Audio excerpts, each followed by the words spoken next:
اور یہ راستہ تو سب کو آتا ہے، سب کو دکھایا جاتا ہے۔ عمران خان سے بھی یہی کہا گیا کہ بھائی سب یہ پاکستان کی تاریخ یہی ہے، سبھی ایسے کرتے ہیں، تم کیوں نہیں کرتے؟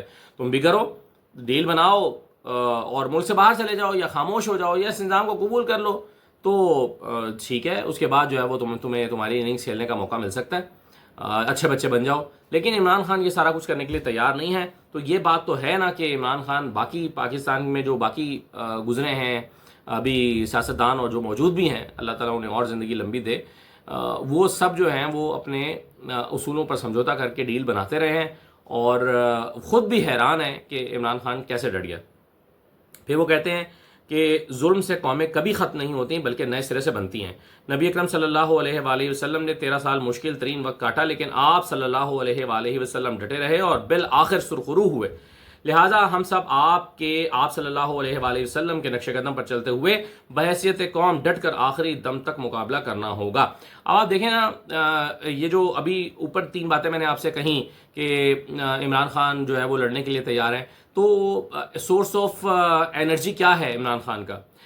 سورس آف پاور کیا ہے؟ کہاں سے یہ طاقت آ رہی ہے کہ میں لڑوں گا، میں جیل میں رہوں گا، میں سختیاں برداشت کروں گا اور میں اپنے اصولوں پر سمجھوتا نہیں کروں گا؟ یہ پاور کہاں سے آ رہی ہے؟ تو سورس آف پاور اگلے 4تھے پیراگراف میں عمران خان بیان کرتے ہیں کہ جو میں ڈٹ گیا ہوں، میرا سورس آف پاور یہ ہے، میرا سورس آف انرجی یہ ہے کہ مجھے تاریخ یہ بتاتی ہے کہ نبی کریم صلی اللہ علیہ وآلہ وسلم 13 سال تک ڈٹے رہے، مشکل ترین انہوں نے وقت کاٹا، 13 سال تک مشکل ترین وقت کاٹا، لیکن اپنے اصول پر، اپنی بات پر سمجھوتا نہیں کیا۔ تو انہوں نے کہا کہ یعنی عمران خان سمجھتے ہیں کہ نبی کریم صلی اللہ علیہ وآلہ وسلم کی سنت جو ہے وہ ان کے لیے مشعل راہ ہے، تو اس اصول پر کاربند رہتے ہوئے وہ مشکل کاٹیں گے، اپنے اصول پر ڈٹے رہیں گے۔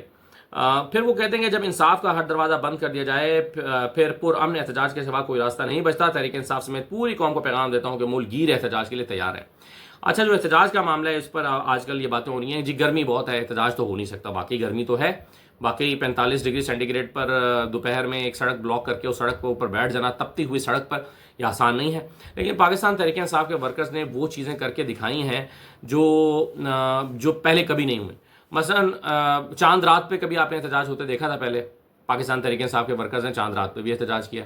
آپ نے کبھی روزوں میں احتجاج ہوتے دیکھا تھا؟ عمران خان کے ورکرز نے روزوں میں روزانہ رات کو افطار سے لے کر سحری تک بھی احتجاج کیا۔ تو پاکستان تحریک انصاف کے ورکرز برسات میں بھی، بارشوں میں بھی بیٹھ کے احتجاج کرتے رہے۔ تو پی ٹی اے کے ورکرز تھوڑی سی مختلف ڈفرینٹ بریڈ ہے۔ پی ٹی اے کی جو کا ورکر ہے وہ تھوڑا ڈفرینٹ بریڈ ہے، پولیٹیکل بریڈ میں بات کر رہا ہوں، وہ ایک ڈفرینٹ بریڈ ہے۔ وہ اس سے آپ کچھ بھی ایکسپیکٹ کر سکتے ہیں۔ اس نے ماضی میں بھی سارے انداز غلط ثابت کیے ہیں، تو پی ٹی اے کا ورکر ابھی بھی سارے انداز غلط ثابت کر سکتا ہے۔ مثلا جس طرح سے 24 نومبر کو یہاں جو رکاوٹیں توڑ کر 24 نومبر کو یہاں پہنچے تھے، کوئی پاکستان میں مثال ملتی ہے کہ اتنی رکاوٹیں توڑ کے اور آنسو گیس کی اتنی شیلنگ برداشت کر کے اور کنٹینروں کا شہر پلوں کے اوپر لگا دیا جاتا تھا وہ ہٹا کر اور اسلام آباد پہنچے ہیں؟ یہ ممکن تھا پہلے اس سے؟ تو اس لیے یہ تو ایکسپیکٹ کیا جا سکتا ہے کہ اگر عمران خان آج تحریک چلانے کی کال دیتے ہیں تو وہ، اور اگر عمران خان کال دیتے ہیں تو وہ کال اس پر ورکر نکلے گا، تو یعنی وہ احتجاج تو وہ ہو سکتا ہے۔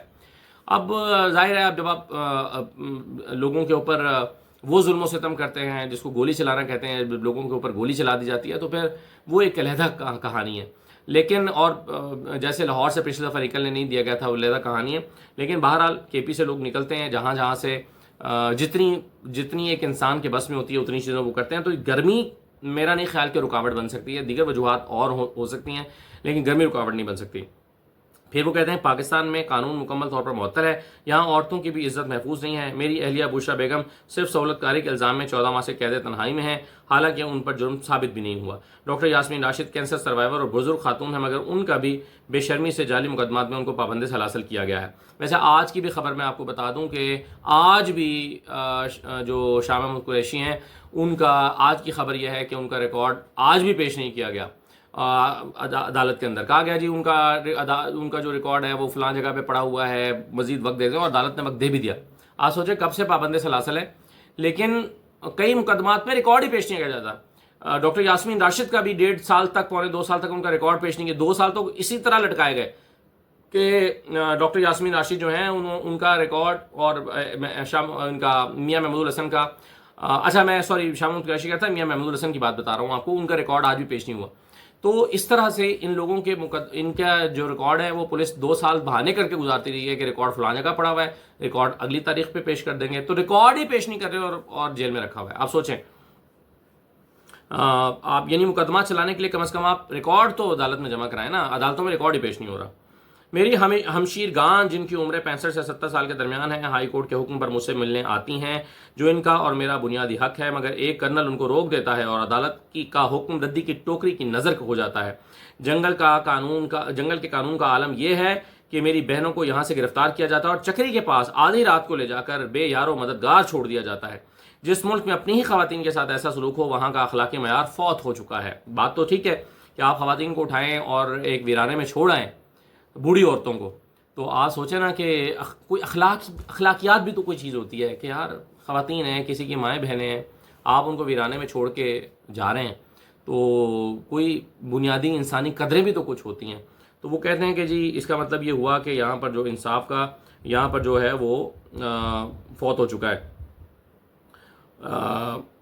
اخلاقی معیار فوت ہو چکا ہے۔ مریم نواز کے لندن میں 5 فلیٹس نکلے تھے، مگر ان کی ضمانت 2 ماہ میں ہی ہو گئی تھی، کیونکہ شریف خاندان ڈیل پر راضی تھا۔ جو فرعونیت کے آگے جھک جاتا ہے اس کے سب کیس معاف ہیں، مگر جو حق پر کھڑا ہو وہ بے جرم بھی سزاوار ٹھہرتا ہے۔ تو مریم نواز وہ کہتے ہیں اس لیے 2 مہینے کے اندر رہا ہو گئی تھی کیونکہ وہ ڈیل پر آمادہ تھیں، حالانکہ ان کے فلیٹس تھے، وہ اپنی چوری کو جو ہے وہ اپنی بے گناہی کو ثابت نہیں کر سکیں، ان کی چوری پکڑی گئی تھی، لیکن وہ کہتے ہیں کہ جو فرعونیت کے آگے جھک جاتا ہے اس کے کیس معاف، اور جو نہیں جھکتا وہ بے جرم ہو کر بھی سزا پاتا ہے۔ 2 سال میں بیرون ملک سے کوئی سرمایہ کاری اس لیے نہیں آ سکی کیونکہ دنیا جانتی ہے کہ یہاں قانون ایک کرنل کے جوتے کی نوک پر ہے۔ یاد رہے کہ سرمایہ کاری کے بغیر نہ ملک میں معاشی استحکام آتا ہے اور نہ ہی معیشت ترقی کر سکتی ہے۔ جب تک عدالتی احکامات کرنل کے اشاروں کے محتاج ہوں گے تب تک سرمایہ کاری کاروں کے لیے اعتماد کی فضا ناپید رہے گی۔ ابھی تک جتنی میں نے ان کی یہ گفتگو کا حصہ آپ کو پڑھ کے سنایا ہے، اس میں 4 مرتبہ کرنل کا ذکر کیا گیا ہے، کرنل کا لفظ 4 مرتبہ استعمال ہوا ہے۔ وہ تو اس کا مطلب کرنل ظاہر ہے کسی شخص کو نہیں، ایک سسٹم کو وہ نشانہ بنا رہے ہیں عمران خان، اور شخص کو بھی بنا رہے ہیں، لیکن ظاہر ہے وہ شخص جو ہے وہ تو اپنی ڈیوٹی کر رہا ہے، تو ایک سسٹم کو، ادارے کو عمران خان نشانہ بنا رہے ہیں اپنی تنقید کا۔ پھر وہ کہتے ہیں کہ پوری قوم انصاف کے لیے عدلیہ کی طرف دیکھ رہی ہے، مگر 26ویں آئینی ترمیم کر کے عدلیہ کو مفلوج کر دیا گیا ہے۔ اس ترمیم کے پیچھے 2 ہی وجوہات ہیں، ایک تو دھاندلی زدہ الیکشن کا تحفظ کرنا، اور دوسرا مجھ سمیت تحریک انصاف کی لیڈرشپ اور کارکنان کو جیل میں قید رکھنا اور احتساب کے خوف کے بغیر بنیادی انسانی حقوق کی خلاف ورزی کرنا۔ 26ویں آئینی ترمیم کے براہ راست 2 نتائج نکلے، ایک یہ کہ عدلیہ نے اپنی آئینی اور روایتی کردار کے برعکس انتظامیہ کے سامنے بالکل سرنڈر کر دیا ہے۔ ملٹری کورٹس کے حوالے سے سپریم کورٹ کا فیصلہ آئین کے آرٹیکل 175(3) کے متصادم ہے، جو کہتا ہے کہ عدلیہ انتظامیہ سے الگ ہے، مگر یہاں اس آرٹیکل میں ترمیم کے بغیر ہی ایگزیکٹو کو عدلیہ کے تمام اختیارات سونپ دیے گئے ہیں۔ ملٹری کورٹس کے ساتھ ساتھ مخصوص نشستوں پر بھی بینچ بنا کر تحریک انصاف سے یہ نشستیں چھیننے کی کوشش کی جا رہی ہے۔ کوشش نہیں کی جا رہی جناب، نشستیں چھن چکی ہیں، یہ تو دائرہ اعلان ہونا باقی ہے، باقی فیصلہ کیا آنا ہے یہ تو اب سب کو اندازہ ہو ہی گیا۔ ووٹ تحریک انصاف کو پڑا ہے، مگر آئین کے برعکس یہ نشستیں دوسری جماعتوں کو دینے کی کوشش جاری ہے۔ دوسرا یہ کہ عدلیہ اس قدر مفلوج ہو چکی ہے کہ اعلیٰ عدلیہ اور جج اپنی مرضی سے مقدمات لگا ہی نہیں سکتے، نتیجتاً مجھے بھی عدالتوں سے انصاف نہیں مل رہا۔ کبھی میرے کیسز کے لیے بینچ مکمل نہیں ہوتا تو کبھی سماعت نہیں ہوتی، جان بوجھ کر میرے مقدمات کو التوا میں رکھا جاتا ہے، میرے بنیادی انسانی حقوق بھی معطل ہیں۔ جیل مینول کے مطابق جو حقوق ایک عام قیدی کو حاصل ہوتے ہیں مجھے وہ بھی نہیں دیے جا رہے، میرے بچوں سے میری بات نہیں کروائی جاتی، میری اہلیہ سے ہفتے میں ایک طے شدہ ملاقات بھی روک دی جاتی ہے، اور تو اور میری کتابیں تک روک لی جاتی ہیں، اور یہ سب صرف اس لیے کیا جا رہا ہے تاکہ میں ٹوٹ جاؤں۔ تو وہ تو پہلے جملے میں ہی عمران خان نے کہا دیا تھا کہ میں جھکوں گا نہیں اور میں ٹوٹوں گا نہیں۔ پھر انہوں نے کہا کہ پہلے قاضی فائز عیسیٰ کے ذریعے پاکستان میں فسطائیت جاری تھی، اور اب 26ویں ترمیم کے ذریعے ظلم کو تحفظ دیا جا رہا ہے۔ اگر آج عدلیہ تاریخ کی درست سمت کھڑی نہیں ہوگی تو ان کا نام بھی جسٹس منیر اور قاضی فائز عیسیٰ کے ساتھ ہی لکھا جائے گا، جو ہمیشہ تاریخ میں مجرم ہی رہیں گے۔ یہ بات تو بالکل ٹھیک ہی ہے، کیونکہ قاضی فائز عیسیٰ نے اس ملک کے ساتھ جو ظلم کیا ہے اس کا ازالہ شاید وہ خود بھی چاہ کر نہیں کر سکتے۔ جو اس ملک کے ساتھ قاضی فائز عیسیٰ اپنا نام لکھوا گئے ہیں تاریخ میں، جتنا مکروہ کردار تھا پاکستان کی عدلیہ کا، اتنا مکروہ کردار شاید ہی کوئی اور آیا ہو۔ اگرچہ ہم نے بہت سارے ججوں کو دلالی کرتے دیکھا ہے حکومتوں کی، چاہے وہ افتخار چودھری ہوں اور ایسے قسمت شخص تھے جن کے لیے پوری قوم کھڑی ہوئی تھی، جن کے لیے میں نے عورتوں کو 2007 میں بوڑھی ماؤں کو روتے دیکھا تھا ججز بحالی کی تحریک میں، لیکن بعد میں اندازہ ہوا کہ یہ جج تو ایک جماعت اپنے مقاصد حاصل کرنے کے لیے بحال کرانا چاہتی ہے، اور وہی ہوا۔ ظاہر ہے ان کا یہ کردار تو تھا کہ وہ اس وقت کے ڈکٹیٹر کے سامنے کھڑے ہو گئے تھے، لیکن ان کے لیے کھڑے ہونے والی سیاسی جماعت اپنے سیاسی مقاصد کے لیے ان کو سپورٹ کر رہی تھی، یہ بعد میں اندازہ ہوا۔ تو ججز بکتے رہے ہیں، اپنا جو ہے وہ اپنی جھولی وہ سیاسی جماعتوں کے آگے پھیلاتے رہیں، لیکن قاضی فائز تھا، میرا خیال ہے کہ ان سب میں اپنا ایک ممتاز مقام رکھتے ہیں۔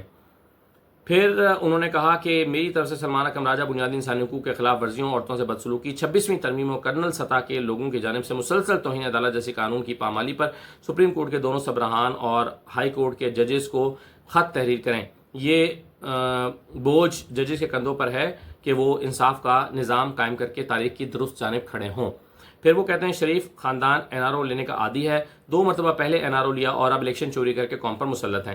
اس ملک کو کبھی بھی ایسے لوگ اوپر لے کر نہیں جا سکتے، چاہے ایس آئی ایف سی بنا لیں یا کوئی اور کلیہ آزما لیں۔ قوم صرف تب ہی اوپر جاتی ہے جب وہ آزاد ہو اور حکمران اخلاقی طور پر مضبوط ہوں۔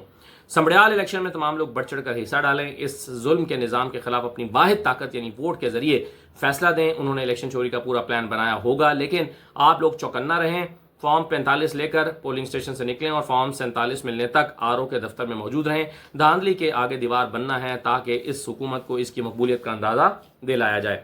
میری ہدایت ہے کہ پارٹی کی پنجاب میں تنظیم سازی کے حوالے سے ترتیب دی گئی کمیٹی میں عالیہ حمزہ اور چاروں ریجنز کے صدور کو شامل کیا جائے۔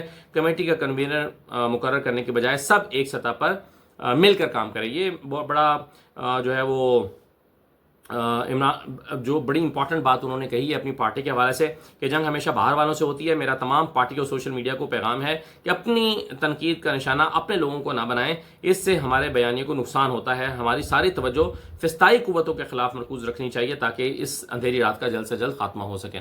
وہ کہتے ہیں کہ آپس میں ایک دوسرے کو کمپرومائز ہے، تنقید کا نشانہ اپنے لوگوں کو مت بنائیں۔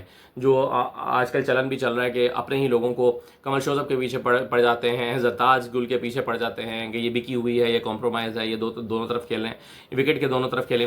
کچھ لوگ ہوں گے یقیناً پارٹی کے اندر، لیکن بہرحال عمران خان سمجھتے ہیں کہ مجھے پتہ ہے کون دونوں طرف کھیل رہا ہے، میں جب آؤں گا تو میں اس کا خود فیصلہ کر لوں گا۔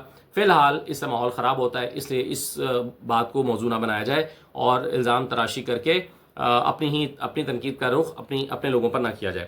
تو یہ میرا خیال ہے کہ درست حکمت عملی ہے جو عمران خان کہہ رہے ہیں۔